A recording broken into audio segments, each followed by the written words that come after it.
Fala galera, beleza? Professor Paulo, aulinha de Geografia.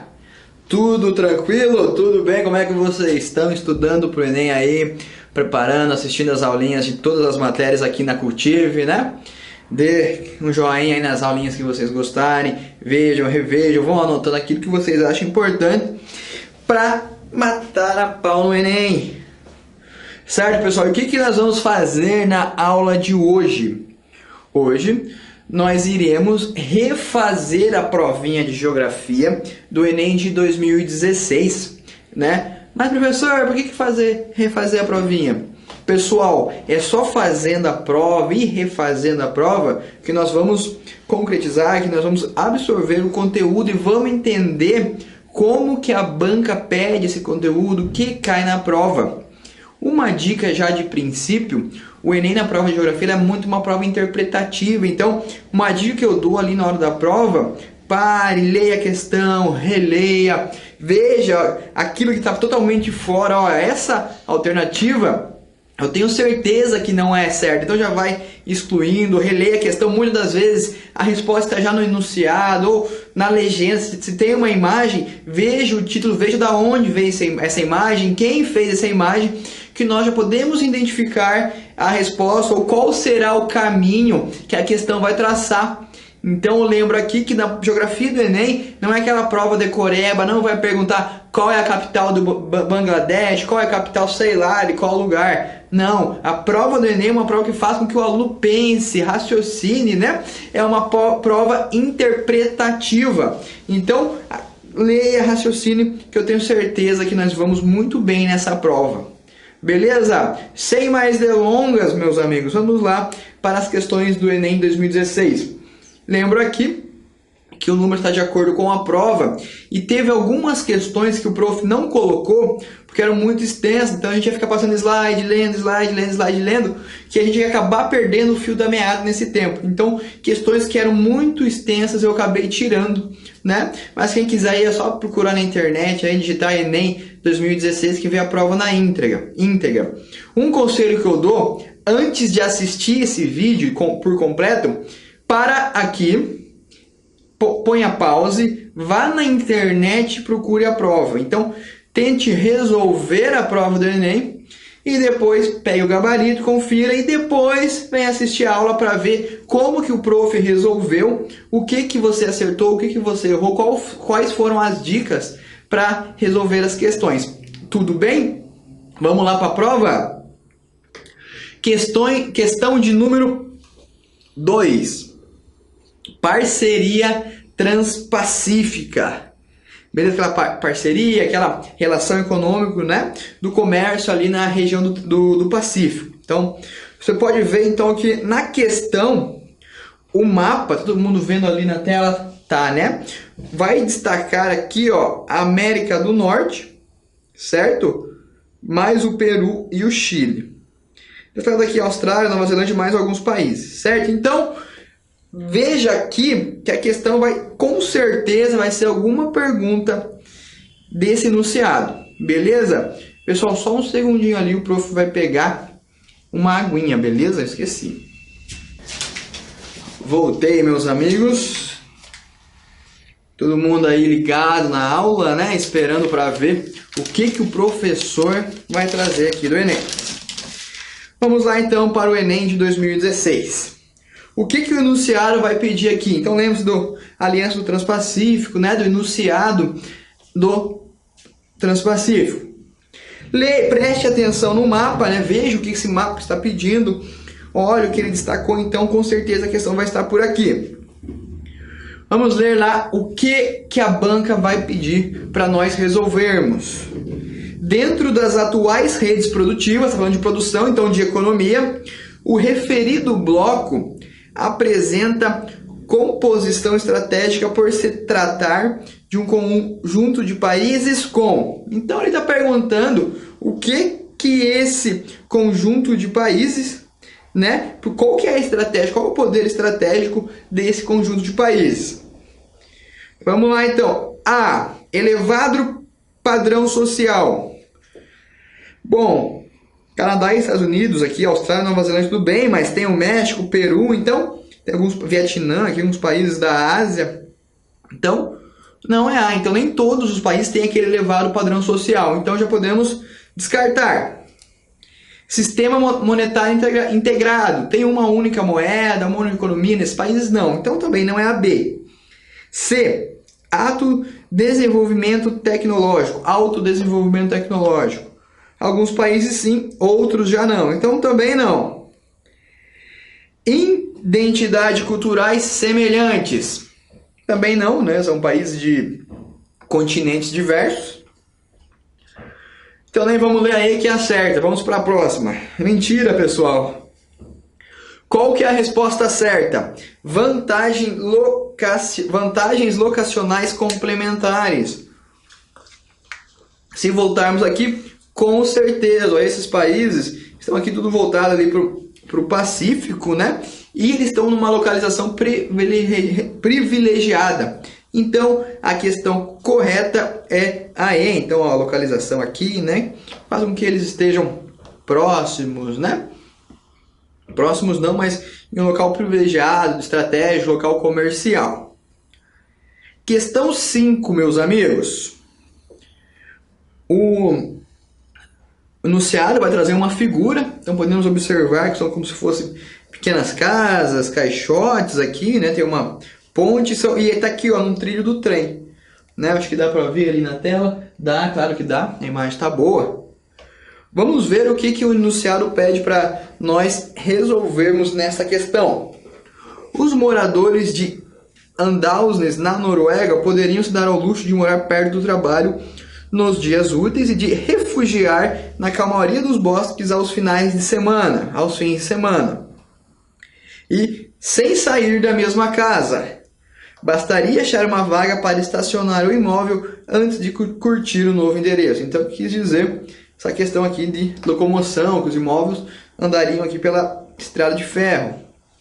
Uma vez implementada, essa proposta afetaria a dinâmica do espaço urbano por reduzir a intensidade do seguinte processo.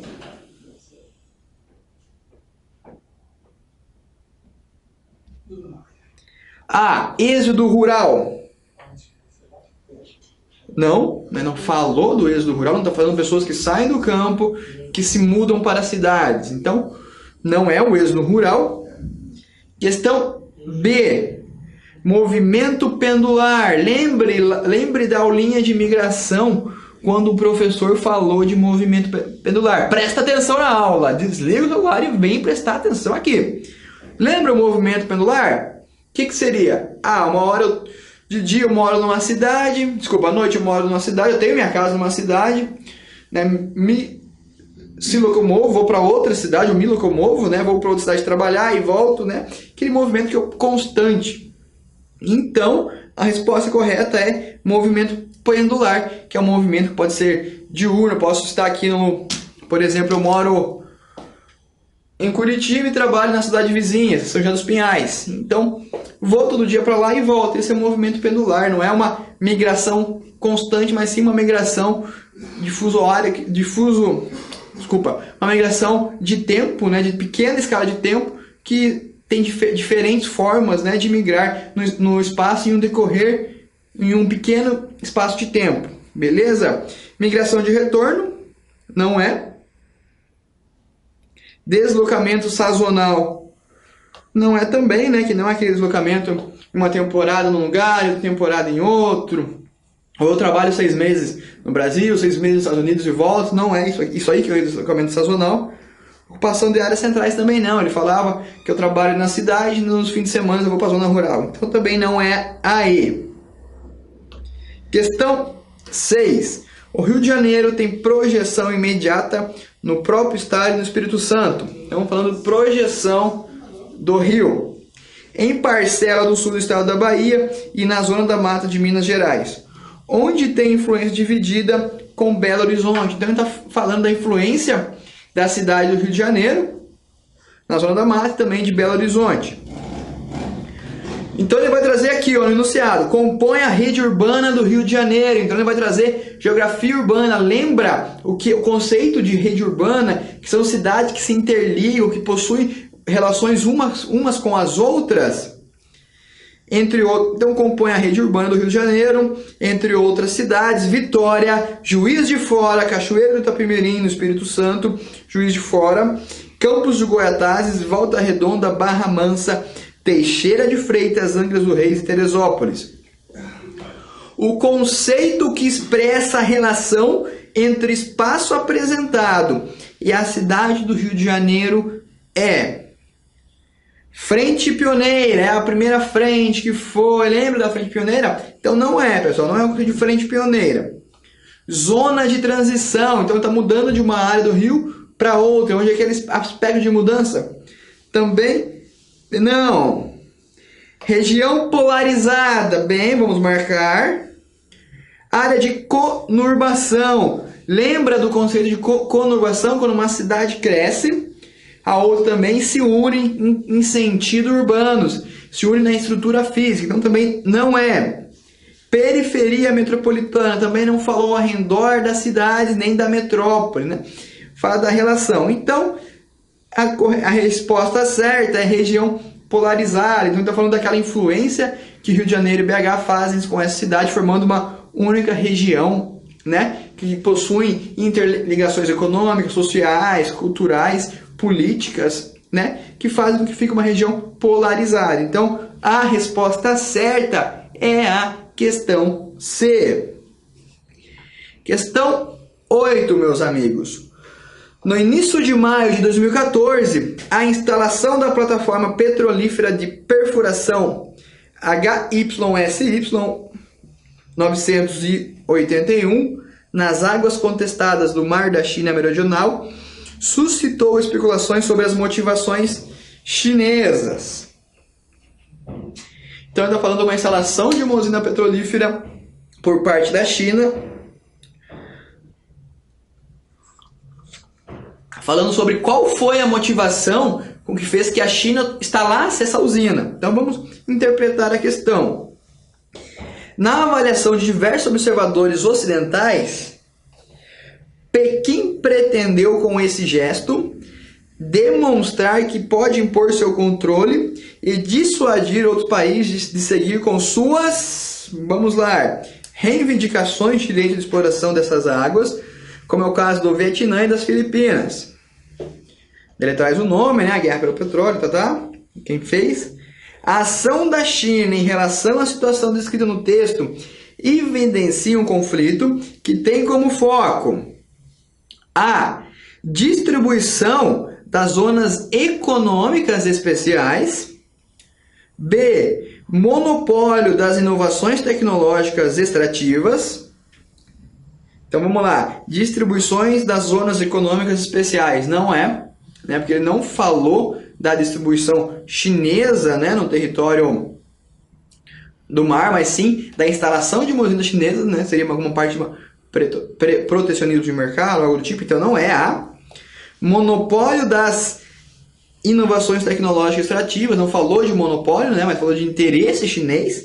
Monopólio é ser só meu, né, o monopólio do petróleo eu tenho tudo, então não falou do monopólio. Dinamização da atividade comercial, também não falou de dinâmica comercial, de atividade comercial ali no mar, né, no Mar da China. Jurisdição da soberania territorial. Embargo da produção industrial, não foi pelo contrário. A resposta correta é D, pessoal. Por quê? Porque ao impor, no início de maio, está essa plataforma petrolífera nas águas do Mar da China, inspiração sobre o que motivou a China. Ela quis o quê? Mostrar poder, né? Ou até muitas das vezes sobressair a lei, sobressair o seu território, né? Para demonstrar quem é que manda. Então, essa foi a intenção que o enunciado trouxe aqui pra gente. Correto? Então, a resposta certa é D. Beleza? Conseguiram entender prestando atenção, lembrando das aulinhas de geografia que vocês assistiram aqui com o Prof. Paulo. Acho que estão lembrando, conseguindo associar aos conceitos de economia. Conseguiram perceber até agora que todas as questões são interpretativas, né? Então é mais de entender o que essa questão está me pedindo. Questão 12. Novo toque de elegância. Então ele vai trazer uma imagem ali, podemos ver que é Brasília em um carro, né? Na moderna paisagem brasileira. O Cruzeiro da década de 1960, né? Ele traz ali o enunciado e vai trazer a questão. No anúncio, há referências a algumas das transformações ocorridas no Brasil nos anos de 1950 e 1960. No entanto, tais referências omitem transformações que impactaram segmentos da população, como exaltação da tradição colonial. Pelo contrário, não exaltou uma tradição, e sim falou da modernidade. Então, a questão A está errada. Redução da influência estrangeira. Não falou nada. Ampliação da imigração internacional. Não falou nada de imigração, de pessoas chegando, saindo. Intensificação da desigualdade regional. Desconcentração da produção industrial. Pelo contrário, né? Ele trouxe ali na questão uma imagem, um carro americano, capital brasileira, Brasília, e ele fala das transformações que no Brasil, né? Então, o que ele quer dizer? Que, né, nessas transformações que o Brasil sofreu, a mudança, a construção, né, de Brasília, fez com que algumas regiões, e a maioria das regiões brasileiras, não fossem semelhantes, né? Então, cada uma tem a sua característica, a sua especificidade, né? Então ocorre a desigualdade regional. Não é a mesma coisa que desigualdade social. Aqui ele fala da diferença entre regiões no nosso país. Então a questão certa é a letrinha D. Questão 13. Pesca industrial provoca destruição na África. O súbito desaparecimento do bacalhau dos grandes cardumes da Terra Nova no final do século XX. O que ninguém havia previsto teve o efeito de um eletrochoque planetário lançada pelos bascos no século XV. A pesca e depois a sobrepesca desse grande peixe de água fria levaram ao impensável. Então ele está falando da pesca do bacalhau, correto? E o desaparecimento dos cardumes, né, desse peixe. Então o que ele vai trazer? Ao Canadá, o bacalhau nunca mais voltou. O bacalhau nunca mais voltou. Então não tem mais bacalhau lá nos mares do Canadá. E o que ocorreu no Atlântico Norte está acontecendo agora em outros mares. Os maiores navios do mundo seguem agora em direção ao sul, até os limites da Antártica. Então os navios vêm descendo para pescar o bacalhau, para competir pelos estoques remanescentes. Então, o que resta dos bacalhaus? Ele fala aqui, o enunciado vai trazer: o problema exposto no texto jornalístico relaciona-se a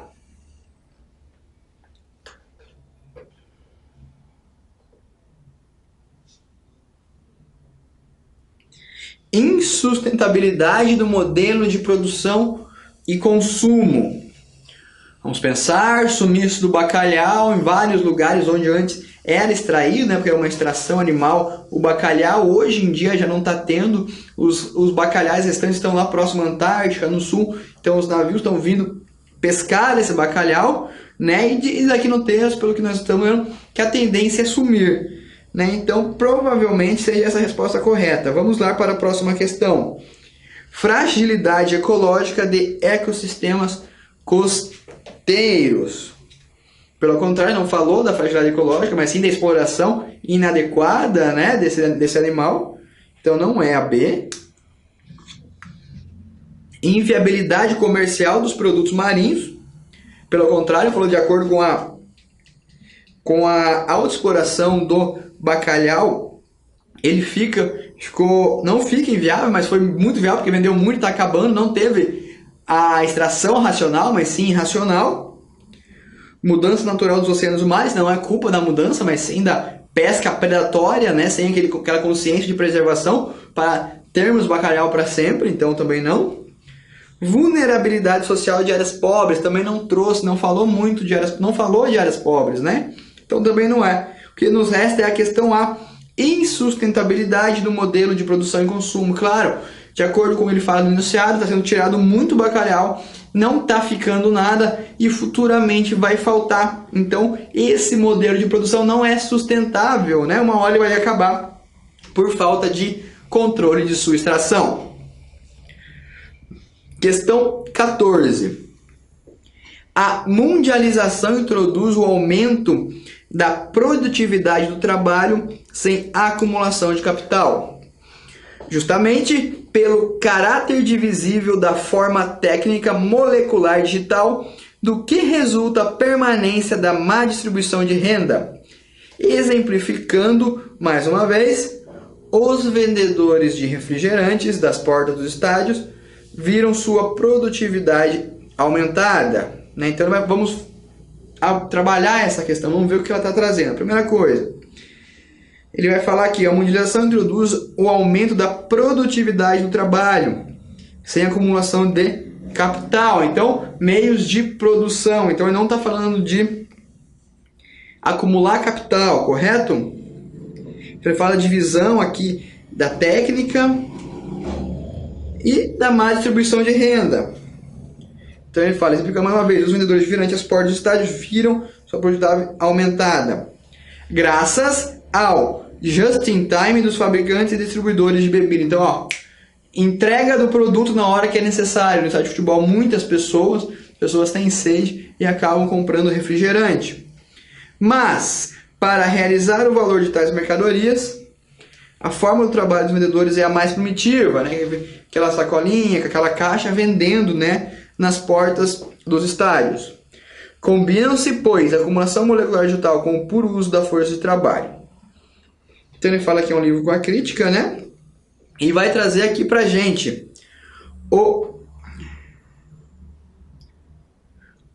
os aspectos destacados no texto afetam diretamente questões como emprego e renda, sendo possível explicar as transformações pelo crise bancária e fortalecimento do capital industrial. Pelo contrário, não falou de crise bancária, não falou de produção industrial, falou de just in time, né? Tempo curto. Inovação toyotista e regularização do trabalho formal, pelo contrário, um trabalho informal, né? Então não falou também do modelo toyotista de produção, então também não é B. Impacto da tecnologia e das modificações na estrutura produtiva, impacto da tecnologia e modificações na estrutura produtiva. Já vamos voltar aqui logo mais. Emergência da globalização, expansão do setor secundário, pelo contrário, está no setor terciário, vendedores, né, vendendo refrigerante. Diminuição do tempo de trabalho na cidade de plano superior, pelo contrário, não trouxe, né, a questão da escolaridade, nem do período trabalhista, da hora trabalhada. Questão C, impacto da tecnologia e as modificações na estrutura produtiva. Então, é produzido refrigerante para os vendedores vender ali na hora, né, na hora do jogo. Então, os vendedores que antes tinham lojas, hoje em dia saem para vender, para conseguir ganhar o dinheiro, né, na hora que é necessário. Então, resposta certa, questão C. Vamos lá para a questão 23. Dados recentes mostram que muitos são os países periféricos que dependem dos recursos enviados pelos imigrantes que estão nos países centrais. Então ele está falando de recursos, então de entrada de dinheiro nos países periféricos que são enviados por outros imigrantes. Então lembre, brasileiros que moram nos Estados Unidos e mandam dinheiro para cá, para os seus parentes, né, para ajudar. Grande parte dos países da América Latina, por exemplo, depende hoje das remessas de seus imigrantes. Para se ter uma ideia mais concreta, recentes dados divulgados pela ONU revelaram que somente os indianos recebem 10 bilhões de dólares dos seus compatriotas no exterior. Então, indianos que saem da Índia e enviam dinheiro para o país. Então, está falando da entrada de dinheiro estrangeiro, né? Então, são indianos, não estão aqui, trabalham no país, mas enviam dinheiro para ajudar na família, para auxiliar no sustento da casa, né, onde eu morava. No México, segundo o maior volume de divisas, esse valor chega a 9,9 bilhões de dólares e nas Filipinas o terceiro a 8,4 bilhões. Então ele fala aqui Hasbert, né, que fala, o autor da geografia, fala sobre a desordem mundial, né, no título do livro. O enunciado da pergunta vai trazer um aspecto do mundo globalizado que facilitou a ocorrência do processo descrito na transição do século XX para o século XXI foi integração de culturas distintas. De certa forma, é uma integração, né, de pessoas que estão na cultura, mas no enunciado ele não falou como que as pessoas moram no lugar, qual que é a relação de vivência, mas sim ele está falando puramente do dinheiro que um indiano que trabalha nos Estados Unidos ganha e envia para os indianos, né, para seus parentes, para quem, sei lá, seu cônjuge, alguém, para quem ele envie dinheiro dos Estados Unidos na Índia. Então, no enunciado está falando desse montante de dinheiro que sai dos Estados Unidos e entra na Índia. Então, não é a integração de culturas distintas. Avanço técnico das comunicações. Opa! Vou deixar essa aqui. Quebra de barreiras alfandegárias, não falou de alfândega, entrada, saída de comércio, então também não é. Flexibilização de regras trabalhistas, não falou do meio produtivo, do meio de trabalho. Desconcentração espacial da produção, também não. Então ele fala por meio da comunicação, mesmo eu sendo brasileiro, morando nos Estados Unidos, ganhando dinheiro e conseguindo transmitir por via de transações bancárias, algum método, né? Minha comunicação sendo facilitada, faz com que o dinheiro ande, né? Então, ele quer dizer que sobre o avanço técnico das comunicações. Vamos para a questão 26. Ele vai trazer uma charge ali, espero que vocês consigam ver, correto? Se não quiser ver, eu vou aqui traduzir para vocês, se não conseguirem. Tem aqui uma lojinha, né, um bar aqui, Café do Brasil. Né, embaixo as mulheres vendendo e outras pessoas comprando esse cafezinho. Vamos lá para o enunciado dessa questão. Questão 26. Uma cena franco-brasileira. Franco. Pelo local e os personagens. O local que é Paris. Os personagens que são pessoas do povo da grande capital brasileira. Vamos dizer. Pelo que aí você está bebendo. Então, fala numa língua, né, diferente. O café do Brasil. O letreiro diz a verdade, apregoando que esse é o melhor de todos os cafés. Então, ele está fazendo propaganda do café brasileiro. Então, aqui a gente já pode ver que ele vai trazer ciclo econômico. Lembra da produção do café ali até 1908, 1910. Né, grande produção econômica que deu um certo avanço econômico para o Brasil, né, antes do Brasil se industrializar. Temos a aula aí de meios de produção, assistam ela. Falamos muito do café, né? Então ele vai trazer a pergunta aqui. A página do periódico do início do século XX, então ali 1900, bolinha por aí, né? Provavelmente no comecinho ali, 1905, 1900, né? Onde o café estava no seu auge.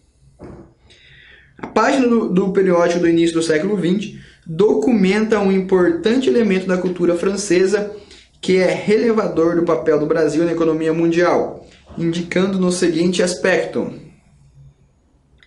Prestador de serviços gerais. Não, o Brasil não está prestando serviço, está vendendo um produto agrícola. Exportador de bens industriais. O café não é um bem industrial, é um bem agrícola. Importador de padrões estéticos. Não falou de estética, de imagem, de aparência. Então também não é. Então, pessoal, vocês podem ver que o Enem vai trazendo questões que a gente raciocinar, pô, não estava falando disso, então não é ela. Correto? Vamos aqui, minha canetinha caiu. Voltei de novo. D. Fornecedor de produtos agrícolas. Pessoal, nem vou ler a outra, né? Porque a gente sabe que a D é certa. Fala que o Brasil fornecia café para os outros países, no caso ali da Charge, na França. E formador de padrões de consumo. Não falou que o Brasil formou um padrão, mas sim do valor da qualidade do café brasileiro. Então, não é a E também. Correto? Resposta certa, D, fornecedor de produtos agrícolas, que o Brasil era e ainda é hoje, né, um grande produtor agrícola e fornece esses produtos, né, commodities aí para o Brasil, para o mundo inteiro. Bom, pessoal, compreenderam essa aula do Enem? Espero que tenham entendido um pouquinho, que a explicação das questões, vocês conseguem perceber como que é a banca, o que ela pede, né? Pessoal, o professor vai dar um tempinho só para beber aquela aguinha, dar aquela descansada, daqui a pouquinho eu tô de volta, assista aí o vídeo 2 do Enem 2016. Muito obrigado pela sua atenção, espero vocês no próximo vídeo. Até mais, forte abraço!